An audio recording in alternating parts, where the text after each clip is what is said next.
Hey, what is going on, guys? My name is ThePromG and welcome back to a brand new video. Now today, what I'm bringing you is my monthly manga reading log for the month of February. I don't know why, but I feel like this month in particular has just lasted forever, and as I was going back looking for all the manga that I read this month, I could have sworn there was some stuff that I read this month that I really feel like I had read last month, so time really did not fly this month, but I guess in turn, I have a lot of really amazing manga to share with you guys that I read this month. So if you guys do enjoy this manga log, then make sure you guys leave it a like and subscribe for more manga videos just like this. So without further ado, let's get right into it. Alright, so the first manga series I've been working on this month is Grand Blue Dreaming. This month I read volumes 7 through 10, I believe. Here you can see volume 10. Still really enjoying the series. And I believe that this is one of those series that I either read at the very end of January after I uploaded my last manga log, or they read very early into this month. So yeah, I remember just being absolutely addicted to this series when I had a few volumes to read. And now that I've kind of exhausted my resources for this series, you know, I'm just itching for more. I have volume 11 on the way currently, so I'm very excited to get into that volume and eventually get volume 12 when it releases. The next series that I'm working on this month is another series that I'm currently up to date with what I have at the moment, even though it's not all that's been released. But here we have volume 11 of Real. This month I got through volume 7 through 11, which is again all I have of this series, and just like Grand Blue Dreaming, I really want to get more volumes of the series. Takigo Inoue is one of my favorite manga of all time. Of course, series like Vagabond, Slam Dunk, and of course Real have me completely on board for anything this man puts out. And now that we're finally seeing some real basketball action and matches, this series is getting a lot more exciting, even though I did enjoy the character development and growth that were present in the first 6 volumes or so. Now, just like with Grand Blue, I went on Simon & Schuster, I believe is the name of the bookstore online. Someone on Reddit posted a 35% and free shipping coupon, so I ordered volumes 12 through 14, which is up to date, and I'll have those next month, so I'm super excited to keep reading this absolutely fantastic series. The next thing that I read this month is another sports manga of sorts, and that is volume 1 of Suzuka. And I believe that in the first manga unboxing that I did this month, you will see me unbox volumes 1 through 12 of the series I've been looking for some time for a good price. And soon after unboxing these volumes, I got into the first volume of this series, and I thought it was pretty good. Now, the series is basically about a high school student who transfers to a new high school in Tokyo, I believe, moves in with his aunt, who runs this all-female bathhouse, who ends up living there, and obviously it's a harem series, so there are all sorts of shenanigans in that regard, and he ends up meeting this girl right here who lives next door to him, and she is a track and field star, or she's like pole vaulting or something like that, so that's kind of where the athletics and sports element comes in. And at the end of this first volume, we get introduced to a couple other girls who are sure to be some romance interests, but overall the series was nothing mind-blowing, you know, nothing too out-of-the-box creative, but ultimately did enjoy it. I planned on reading more of this month, but I really just got sidetracked with another series that we'll get into next.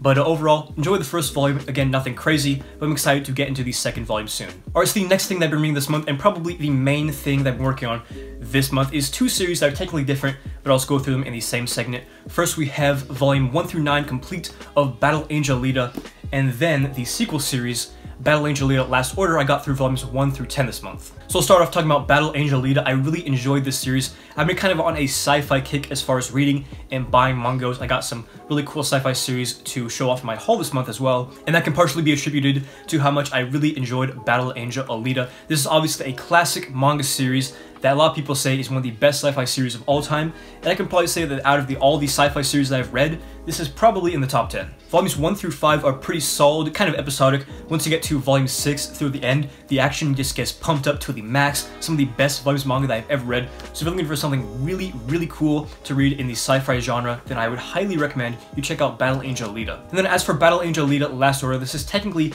a sequel series. I believe that at the end of volume 9 of Battle Angel Alita, the author thought that he was going to die and he didn't want the series to be unfinished, so he made kind of this fake ending that's not really canon, I guess. But I believe that he was healthy enough to continue with Battle Angel Alita, so he continued the universe with Last Order. This is, I believe, the canon continuation of the story. And yeah, I wouldn't say that Battle Angel Alita Last Order is quite on the level of the original series. This does get quite complicated as it really fleshes out this universe, but if you are a true sci-fi buff, then I'm sure you get a lot of really good content out of this. But yeah, really enjoying Last Order. I have 5 more volumes to read of the Viz release, and then I'll probably get 16 through 19 put up by Kodansha this coming month. But if you've read Battle Angel Alita and you're kind of hesitant to pick up Last Order, I would definitely recommend it. I would say that it is a pretty good sequel. And the next series that I started and have been working on this month is Jiro Taniguchi's Summit of the Gods. Now this month I read volumes 1 through 2, and to be honest, when I went into the series, I thought I was going to complete this series, you know, pretty quickly, granted that it's only 5 volumes in total. But the series really is a slow burn. As you can see, they're not too terribly thick, but it's just a little bit different of a writing style than I'm used to in some of the other manga that I read. And with that being said, I wasn't a huge fan of the first volume. I took like a week break after I got halfway through the first volume. You know, the pacing is just really slow, not a whole lot of action or climbing, and the whole thing is narrated, which is again something I'm not really used to, and slowed down the pacing for me. Once we get to learn about some of the really interesting characters and their backstories when it comes to climbing, this series just elevates to a whole other level, no pun intended. But yeah, I'm starting to see why this series is held in such high regard by some of my friends, and I'm really excited to keep reading this series in the coming month. And the final manga that I read this month is another manga that you saw me unbox in my biggest manga unboxing ever, and that is of course a manga that I was really looking forward to reading, Go-Go Monster by Taiyo Matsumoto. As you guys know, if you've been watching the channel for a couple months, then you'll know that I've been collecting Taiyo Matsumoto's manga that are put out in English, and I believe that all I need left is Sunny, and I'm gonna wait for the number 5 reprints. But yeah, Go-Go Monster is the other one that I needed on my checklist. Now this manga is really interesting because I feel like this isn't something that I would recommend to somebody just looking for a new manga that really hasn't read anything else, whether Taiyo Matsumoto or not. This is probably one of the more challenging manga that I've ever read, period. This manga is pretty experimental as it plays with different themes such as isolation and the effect on your imagination as you grow up. So if you plan on reading Go-Go Monster, then you definitely have to do a little bit of critical thinking to really grasp at the themes that Matsumoto is throwing down to really understand them. If I said that I completely understood everything that went on in this manga, I would totally be lying, but nevertheless, I really did enjoy this manga. Obviously, absolutely fantastic artwork from Taiyo Matsumoto in this manga, and man, I just gotta mention the absolutely beautiful book with these red pattern pages, and of course the cover and the spine are all fantastic looking. But yeah, I'd probably rate this manga a solid 8 out of 10, kind of in the middle of the road from what I've read from Taiyo Matsumoto so far, but still a manga that I would highly recommend to Taiyo Matsumoto fans. Now, I almost just ended the video, but there's actually one more thing. I don't know how I forgot this, but there's one more series I've been reading this month.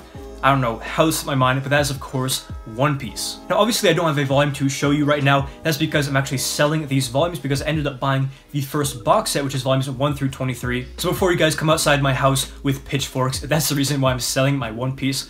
But I really did enjoy the first 14 volumes, and I'm gonna make you guys wait for my first impression review. I guess not really first impression because I've read 14 volumes of the series, but I'm gonna make you guys wait for that full video to get my full thoughts on what I've read of One Piece so far. But anyways guys, that is all the manga that I read over the month of February. Again, lots of really cool series that I would highly recommend. And yeah, definitely got a lot of manga reading this month, so it's very productive in that regard. But if you guys did enjoy this manga log, make sure to leave a like and subscribe for more manga videos just like this. So yeah, this has been ThePromG. Hopefully you enjoyed the video, and as always, hope to catch you in the next one.